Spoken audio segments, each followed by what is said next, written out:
I think rock and roll is about possibilities and about dreams. Anything is possible if you just have the guts to believe it. In the world of heavy metal, few names have caused such fierce division as Lars Ulrich. He has never been considered a master drummer. Thousands of clips mocking his offbeat strokes still remain, serving as proof of the imperfection within a great band. Yet the paradox lies here. It was precisely this man who kept Metallica alive for more than 4 decades, from an unknown garage band in Los Angeles to a legend filling stadiums across the world. The public remembers Lars not only for his drumming. In 2000, he walked into the U.S. Congress carrying a list of hundreds of thousands of Napster accounts. The flashes fired relentlessly, turning a rock star into a villain in the eyes of the metal community. His face then was cold, as if ready to endure all the hatred in order to defend what he believed was right. From that point, Lars was almost always at the center of the storm. Within Metallica, he and James Hetfield clashed in fiery arguments, recorded in some kind of monster. A hot-tempered, controlling Lars Ulrich, unafraid of confrontation, even when the band's existence was hanging by a fragile thread. And then came the fateful night of 1986 in Sweden. The bus carrying Metallica overturned, and Cliff Burton, the brilliant bassist, was gone forever. In the freezing northern night, James Hetfield walked barefoot along the road, desperately searching for the black ice the driver claimed had caused the crash. There was no ice, and from that night, Lars carried a haunting question. If Cliff had lived, what would Metallica have become? It is these fragments that make the name Lars Ulrich a paradox. For many, he is a strategic genius, the one who steered Metallica through every storm. For others, he is merely someone lucky enough to be there at the right time, even a betrayer of the fans. Where does the truth lie? One thing is certain, Lars Ulrich is not just a drummer. He is the man who accepted the world's hatred, as long as the band did not collapse. And behind the dazzling lights, there are secrets never fully told. Secrets that may ensure you will never look at him the same way again. Early life. Lars Ulrich was born on December 26, 1963, in Gentofte, a quiet suburb of Copenhagen, Denmark. His father, Torben Ulrich, was a professional tennis player who had competed at Roland Garros and Wimbledon, a national sports icon. His mother, Lone, came from a Danish intellectual family. With such a background, Lars's path seemed predetermined, to follow in his father's footsteps and become a tennis player. Lars's childhood revolved around traveling with his father to tournaments. To outsiders, it looked glamorous, but behind it was immense pressure. Torben always demanded strict athletic discipline from his son. Early mornings, endless hours on the court. But Lars was unlike the other young tennis hopefuls. While they dreamed of trophies, he spent hours tinkering with the radio, chasing rock songs broadcast from the UK. Later, he admitted, "Tennis was my father's path, not mine." Music was present in the Ulrich household from early on. Beyond tennis, Torben was an artist at heart, connected with many famous jazz musicians. On winter nights in their small apartment, he often played records by Miles Davis or John Coltrane. Young Lars would sit quietly in a corner, hypnotized by the saxophones and jazz drums, the sounds that made his heart beat faster than any tennis match. Then came 1973, when Lars was just 9 years old. His parents gave him a ticket to see Deep Purple perform in Copenhagen. It wasn't just a concert. It was the first storm that swept into his life. Standing in the crowd, Lars was overwhelmed by Ian Pace's thunderous drumming and by Ritchie Blackmore hurling his guitar into the lights as the audience roared. Years later, Lars recalled, "I had never seen anything like it." The next day, I was holding the album Fireball in my hands, and I knew I belonged to music. That obsession did not stop. By age 13, Lars begged his mother to buy him a Ludwig drum kit, just like Ian Pace's, so he could pretend he was part of Deep Purple. "I got a kit exactly like Ian Pace's," he later said, with the pride of marking the beginning of everything. From that night on, tennis began to feel foreign. Torben still pushed him onto the courts, and Lars still competed in junior tournaments. But while his peers went to bed early to save energy, Lars secretly stayed up late listening to music, dreaming of another stage, one where drums, not rackets, were the weapon.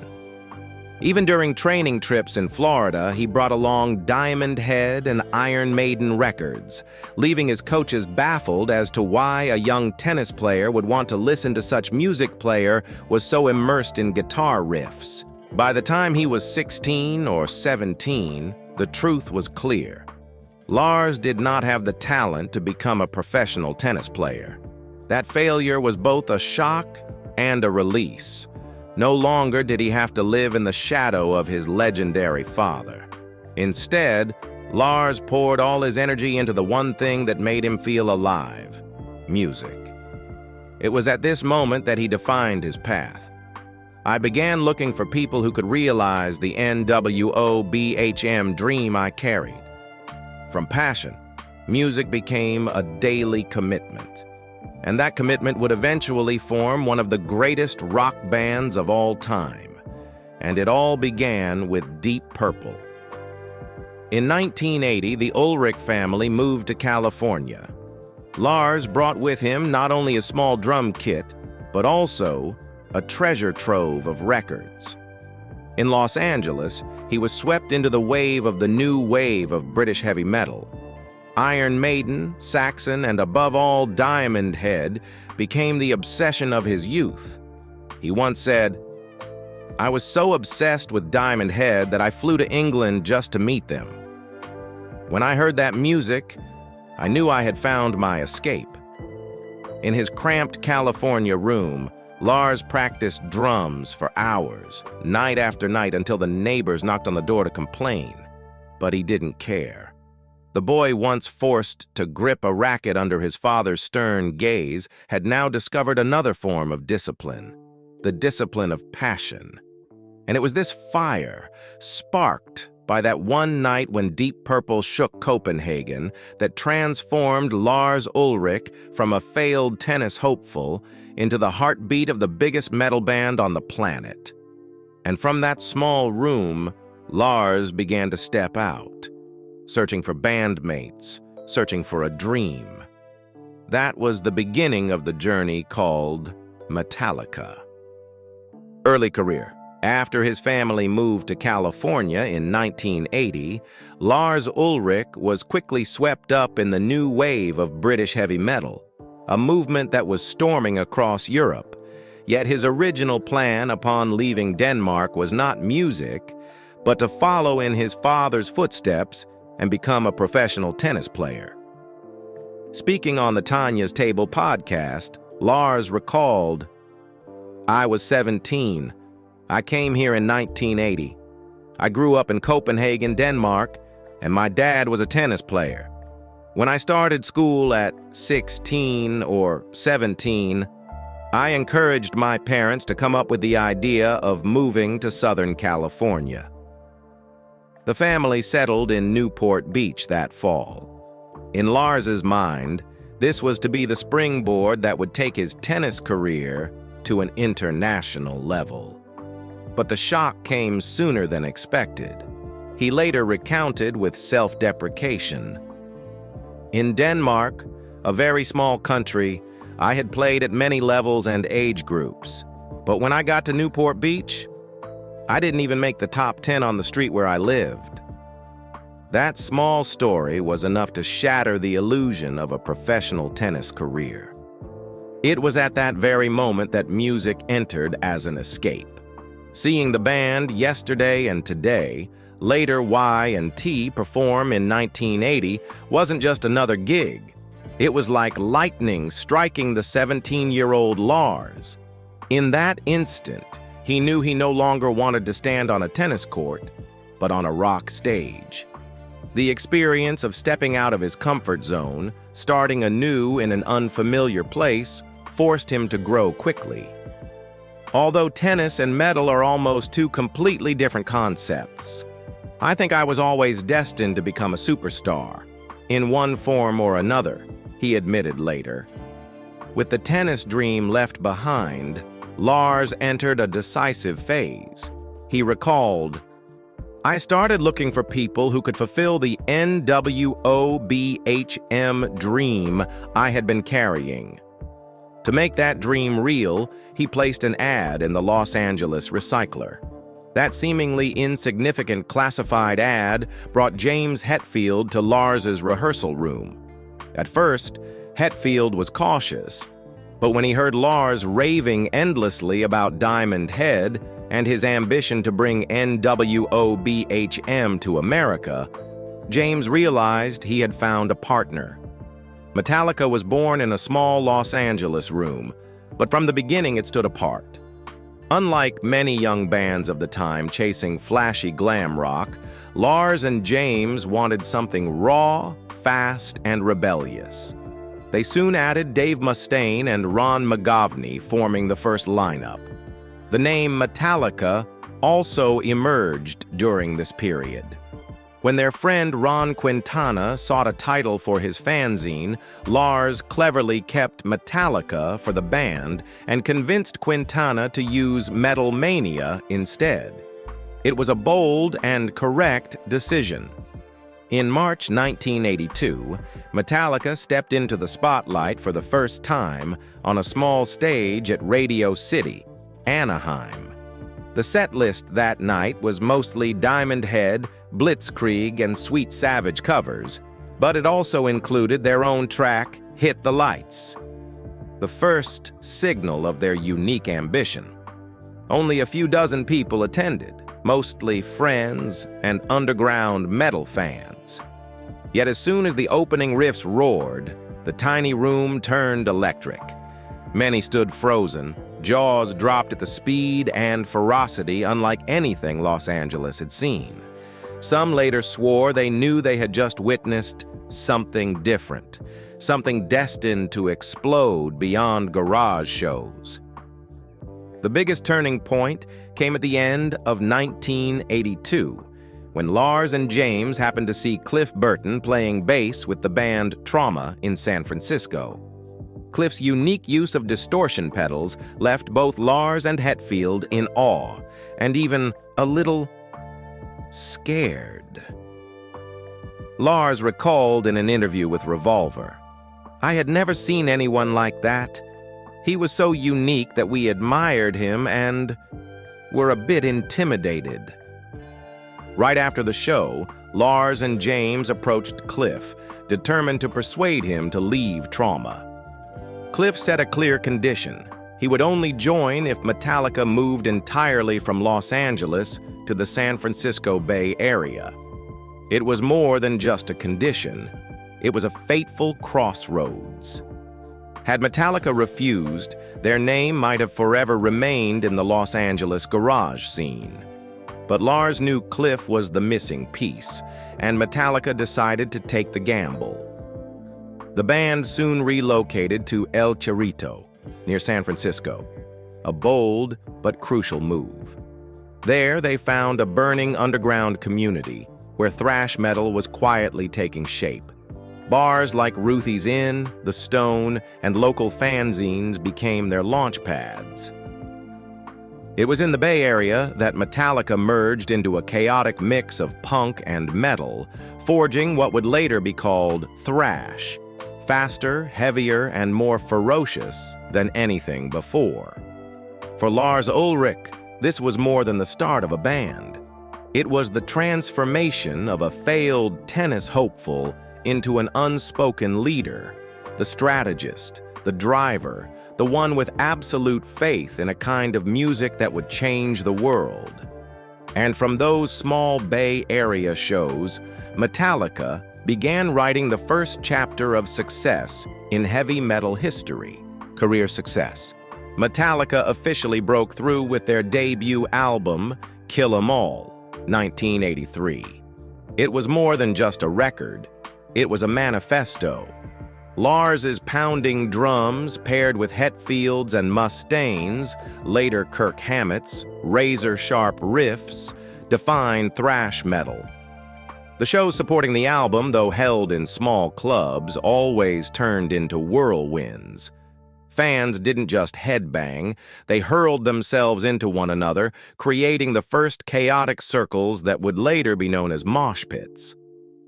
One fan recalled, "We left with blood on our shirts, but nobody wanted to miss a single second."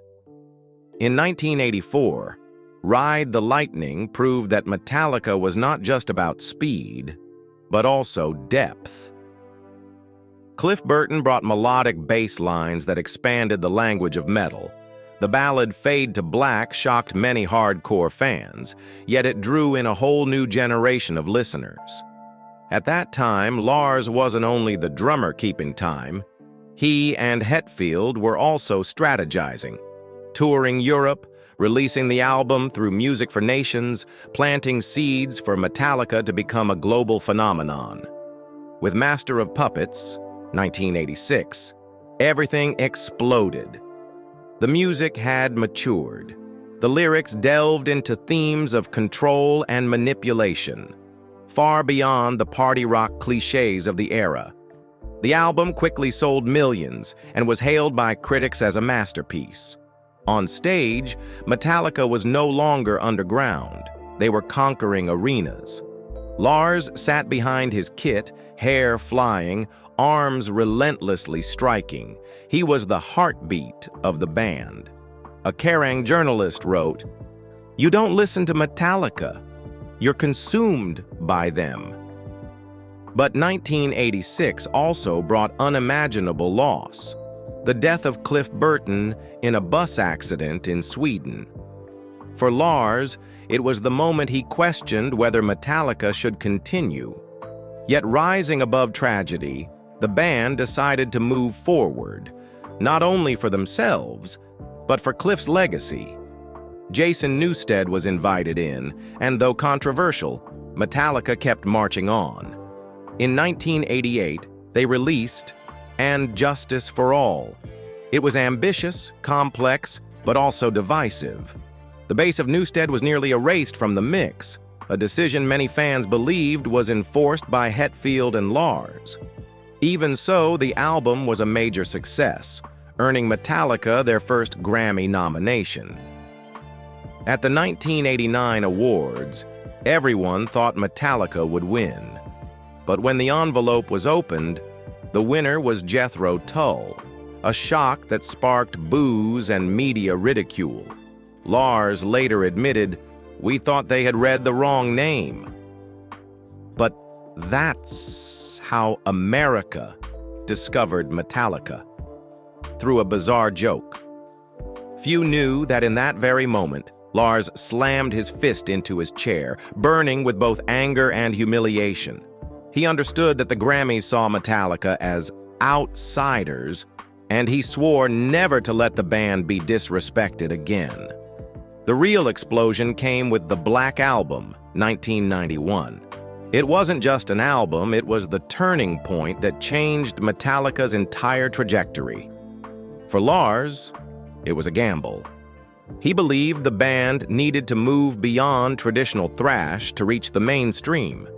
When Enter Sandman hit MTV, it didn't just dominate radio. It became a lullaby for an entire rebellious generation. The album sold over 16 million copies in the US alone, catapulting Metallica into stadium-era dominance. On stage, 70,000 fans raised their hands in the dark, shouting to every beat Lars struck. a moment that made him the hidden conductor of a massive symphony. One critic wrote, "The Black Album didn't just change metal, it changed popular music itself." Throughout the 1990s, Metallica continued to stir controversy with Load and Reload, shorter hair, a new image, and a sound leaning more toward classic rock than thrash. Some fans turned their backs, mocking them as traitors to thrash. But Lars stood firm. "If we don't change, we'll die young." Metallica wasn't born to stand still. The backlash only pushed the band harder to prove they could dominate on their own terms. In 1999, Metallica shocked the world with S&M, a collaboration with the San Francisco Symphony under conductor Michael Kamen. The idea was largely driven by Lars.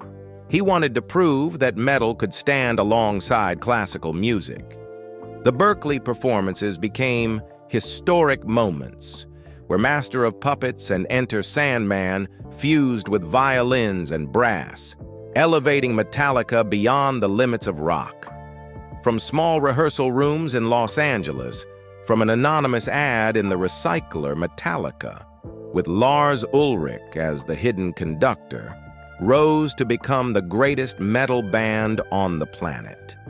Their success was measured not only in tens of millions of albums sold, but also in the sight of thousands of fans raising their fists in the dark, screaming to every beat of Lars's drums.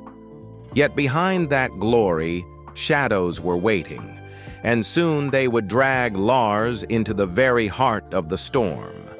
Turmoil and shadows. If the spotlight lifted Metallica to the summit, then the shadows turned Lars Ulrich into one of the most controversial figures in rock history. To many, he was never a great drummer. His missed beats, his uninspired solos, were endlessly mocked by fans. Online, thousands of clips ridiculing Lars still circulate as proof of his supposed incompetence in a legendary band. A biting comment once went viral. Metallica succeeded in spite of Lars Ulrich, not because of him. The true darkness fell in 1986. During a European tour, Metallica's bus lost control on an icy Swedish road. Cliff Burton, the 24-year-old bass genius, was thrown through the window and killed instantly when the bus crushed him. The driver insisted the cause was black ice, but James Hetfield walked barefoot down the road to check and swore there was no ice. To this day, the truth behind the crash remains disputed. For Lars, it was not just a loss. It was the greatest sorrow of his life, haunting him throughout his career. Years later, he still confessed, "I always ask myself, if Cliff were still alive, how different would Metallica be?" After that shock, the cracks within the band became clearer. Jason Newsted joined in 1986, but was never treated fairly. The near erasure of his bass on "And Justice for All" 1988 outraged fans who saw it as an insult. Engineer Steve Thompson recalled, "Lars and James told me to lower the bass until it was practically gone. I wanted to walk out, but they convinced me to stay." To many, it was undeniable proof of Lars's ruthlessness and need for control. Only a year later, Metallica shocked fans again. A band that once swore they would never make a video released the music video for One 1989. For the underground scene, it was betrayal. A hardcore fan wrote in a fanzine at the time, Metallica sold their soul to MTV. And though the video opened the mainstream door, bringing the band closer to the global stage, the fracture of trust with the purist metal community had begun. The greatest conflict, however, came from James Hetfield, the co-founder and also Lars's fiercest rival. Their giant egos clashed constantly, especially in the early 2000s. Explosive arguments, storming out of meetings, even weeks of refusing to speak, pushed Metallica to the edge of collapse. All of it was laid bare in Some Kind of Monster, 2004. Hetfield bluntly declared, "You always want to be in control, Lars, but sometimes we just need a drummer, not a boss." For perhaps the first time, the public saw that Metallica, the world's biggest band, was as fragile as any family. Then came the year 2000, when Lars waged the most infamous battle of his life, Napster. As the first rock star to sue a music-sharing service, he publicly handed the U.S. Congress a list of more than 300,000 fans who had pirated songs. For Lars, it was a fight to protect the future of music, but outside, thousands of fans saw it as outright betrayal. Lars equals greed banners appeared everywhere. Metallica CDs were smashed on live TV. One angry fan spat, "We once thought Lars was one of us. Now he's just a guy out to collect money." Overnight, Ulrich went from thrash hero to the villain of the entire metal community. The irony was, he knew he was right, but the price was bearing all the hatred alone. Dave Mustaine publicly sneered, "Lars was never a good drummer.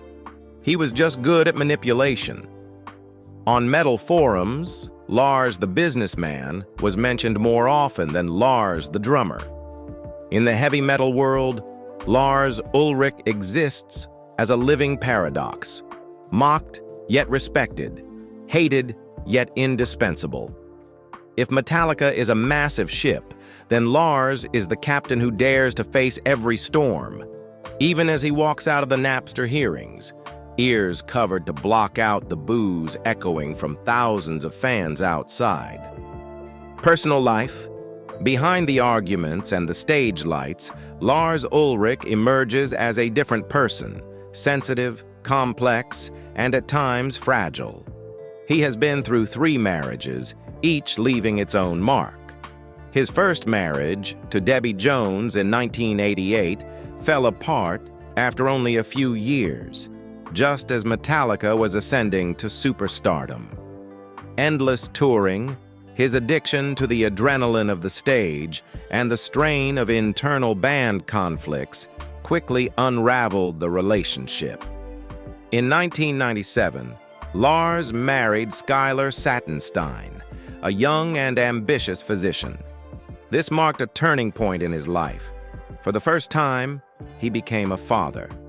Their first son, Miles, was born in 1998, followed by Lane in 2001, named in tribute to Lane Staley, the Alice in Chains frontman who died that same year.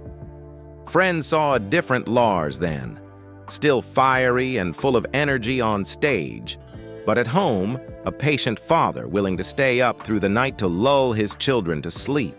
He once admitted, "Music may keep me alive, but family is what makes me breathe." Yet the marriage with Skylar could not withstand the pressures. Her demanding medical career and Lars's relentless touring schedule pushed them apart.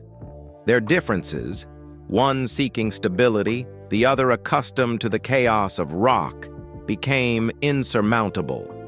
In 2004, they divorced, closing 7 years filled with both memories and conflict. Soon after, Lars began a relationship with Danish actress Connie Nielsen, known worldwide for Gladiator. Their partnership lasted nearly a decade, from 2004 to 2012, and in 2007 they welcomed their son, Bryce. For once, the public saw Lars in a rare calm, appearing on red carpets at film festivals or charity events with Connie instead of packed arenas. At home, friends described him as the father who drove the SUV to drop his son at school each morning, then rushed back to the rehearsal room. But in the end, differences in lifestyle and international schedules led to their separation. In 2012, they parted quietly, without scandal. just the closing of a long chapter. After 2 failed marriages, Lars entered a new stage of his life. In 2015, he found stability with Jessica Miller, a former American model who once graced major fashion magazines. They married that year, and his private life took on a new shape. Jessica, once accustomed to the glare of the fashion world but later choosing family over fame, brought Lars a rare sense of peace. Friends noted that he used to be the kind of man who never put his phone down, checking work emails even during dinner. But with Jessica, he learned to set the phone aside, to enjoy family meals instead of living in the constant rush of touring. On one occasion during a tour, Jessica reminded him, "Don't forget, you're also a father, not just a drummer." Lars recalled bursting into tears at those words. They reminded him of the most important thing he sometimes forgot under the stage lights. Looking back, his 3 long-term relationships reflect 3 versions of Lars Ulrich. With Debbie, a young rocker intoxicated by success, with Skylar, a young father learning to balance family and career, and with Jessica, a man finally finding peace after years of chaos. Outside of music, Lars nurtures a deep passion for art and painting. He owns a rare collection of modern works, from Basquiat to Warhol, and has even auctioned pieces to support charity. In his home, next to his private gallery, is a space reserved for both his children and music. A place where he plays drums while listening to the jazz records his father once played for him as a boy. Though controversial on stage, in daily life, Lars is a father and husband striving to balance fame with personal life. He once admitted, "I may fail many times as a husband, but I will not allow myself to fail as a father." That statement, more than any drum solo, reveals the real Lars Ulrich, not only the artist who shoulders Metallica, but also a man yearning for peace in the small sanctuary of his home. Legacy and influence. If James Hetfield is the roar of Metallica, then Lars Ulrich is its brain, sometimes loved, sometimes hated, but never ignored. Technically, Lars has never been considered a master. Critics often point to his offbeat strikes or lack of consistency in live shows. The Saint Anger, 2003 album with its trash can snare sound, became a symbol of controversy. Yet he never shied away, insisting, "We wanted it raw, like metal hitting concrete." That very imperfection, paradoxically, became his signature, a raw but relentless heartbeat, impossible to mistake for anyone else. And that imperfection has been viewed by his peers in 2 ways. Dave Mustaine has often mocked Lars for being not technical enough, but still admitted, "I can play drums better, but I couldn't run a band like him." Kirk Hammett calls him the engine of Metallica, while James Hetfield, who once admitted in Some Kind of Monster he wanted to strangle Lars, ultimately conceded, "He may drive me crazy, but Metallica would be nothing without him." Compared with contemporaries like Dave Lombardo of Slayer, blazing fast and destructive, or Nico McBrain of Iron Maiden, precise and skilled, Ulrich is clearly not in the same technical league. But the difference is this: Lombardo and McBrain were timekeepers, while Lars became the architect, the one steering the band's strategy and vision. Lars's influence extends far beyond the drum kit.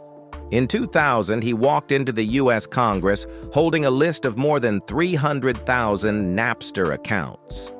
The image was shocking. A rock star turned villain in the eyes of his own fans. They smashed Metallica CDs, waved banners reading "Metallica Greed." Yet 2 decades later, the industry recognizes he was right. Without that battle, the very idea of licensed streaming and platforms like Spotify or Apple Music might never have come to exist. Within the fan community, Lars is a paradox, mocked by memes like "Lars can't play drums," yet the irreplaceable soul of every live show. His Enter Sandman intro still makes tens of thousands of fans raise their fists and shout along in unison. And when Metallica agreed to film the video for 1989, breaking their vow to never make a video, Lars was once again fiercely criticized. But it was that very decision that propelled them onto MTV, opening the door for Metallica to step onto the global stage. Lars's generational influence is undeniable. Many young drummers, from Joey Jordison of Slipknot to countless American teenagers, admitted they first picked up sticks just to play the Enter Sandman intro. Thrash metal, once dismissed as too extreme, is now studied in music conservatories, with Metallica as living proof that rebellious music can enter the mainstream. Perhaps the clearest evidence of Lars's legacy is endurance. While many thrash contemporaries like Slayer have retired and Megadeth and Anthrax remain largely cult acts, Metallica, under Lars's guidance, still sells out stadiums worldwide more than 40 years after their founding. It is no longer a question of technical skill or single hits, but of long-term strategy and an unyielding will that refused to let Metallica collapse. His impact also reaches beyond music. Lars has become a cultural flashpoint, from memes ridiculing him online to talk shows, documentaries, Some Kind of Monster, and coverage in mainstream outlets like Rolling Stone and the New York Times. People may laugh at him, but they cannot ignore him. Today, when speaking of heavy metal, Lars Ulrich cannot be left out. He may never be remembered as a virtuoso drummer, but he will certainly be remembered as the man who kept Metallica alive, who turned it into the only metal band still capable of filling stadiums after 4 decades, and as a cultural icon, loved, hated, but never forgotten. Present life. After 4 decades of controversy, tragedy, and glory, Lars Ulrich is still there, seated behind his familiar Tama drum kit, silver hair glinting under the lights, keeping time for Metallica. On the M72 tour stage, tens of thousands of fans still clap in unison to every strike he delivers. James Hetfield even admitted recently, "Lars's drumming on this tour is the best it's been in over 20 years. In 2024, Ulrich celebrated 40 years with Tama Drums, the brand that has been with him from the very beginning. A special event at SFMOMA allowed fans, for the first time, to sit behind the legendary kit. Backstage stories say Lars made a surprise appearance, tapping out a few beats of Enter Sandman before laughing, "I never thought the day would come when this kit would be a work of art." A few months later, Metallica won Rock Tour of the Year at the Pollstar Awards in Los Angeles. Taking the stage to accept the award, Lars grew emotional. 42 years ago, we started not far from here. It's crazy that we're still standing here today. Moving into 2025, he continues to lead Metallica into uncharted territory. In December, the band will perform for the first time in the Middle East, with 2 shows in Abu Dhabi and Bahrain. Earlier in March, Lars appeared at SXSW 2025 in Austin, Texas, speaking about music and aging. When asked whether he still cared about memes mocking him as a bad drummer, Lars laughed. "At this age, if I still cared about stuff on Reddit, I'd have quit drums to do podcasts a long time ago." Even on tour, the backstage stories remain full of surprises. At a recent show, a giant stage effect balloon suddenly flew toward Lars, forcing a crew member to dive in front of him. Lars later recounted with a grin, "In 40 years, the last thing I thought I'd have to fight off on stage was a balloon." His private life, after much turbulence, is now calmer. With Jessica Miller, his third wife, a former American model, Lars enjoys a quieter rhythm. Taking their kids to school together, dining at a familiar little restaurant, or quietly attending friends' concerts. The same man who once walked into U.S. Congress carrying a list of hundreds of thousands of Napster accounts now finds happiness in weekend afternoons riding bikes around the neighborhood with his children. And though social media is still filled with mocking videos, Lars doesn't care. He keeps up yoga and a strict exercise routine to endure hours behind the drum kit. In an interview, Lars smiled self-deprecatingly. "I'm not as fast as I was at 20, but I've never had more fun playing drums than I do now." Placed against the past, the contrast is striking. From a fiery Lars Ulrich ready to battle fans, bandmates, and even tech giants, to a man who still burns with creativity but has found balance. And in every beat echoing across massive stadiums in 2024 to 2025, it's clear he no longer has to prove anything. Lars has lived long enough to turn controversy into legacy, and legacy into the present. Lars Ulrich is the living paradox of heavy metal. He has never been regarded as a master drummer, and more than once, he has been the butt of jokes across social media. Yet it is precisely that imperfection, combined with vision, stubbornness, and burning ambition that has kept Metallica alive for more than 4 decades, long after most of their thrash contemporaries have faded into history. From a failed tennis hopeful, Lars entered the world of rock with an almost reckless passion. From a small room in Los Angeles, he and James Hetfield built a monument. Then he was hated for suing Napster, branded a traitor for changing Metallica's sound, and nearly lost the band in fiery clashes. But through it all, Lars stayed behind the drums, and Metallica remained the name-shaking stadiums across the globe. Today, with silver hair and a beat no longer as ferocious as in his 20s, Lars Ulrich has found another kind of victory: balance between music, family, and himself.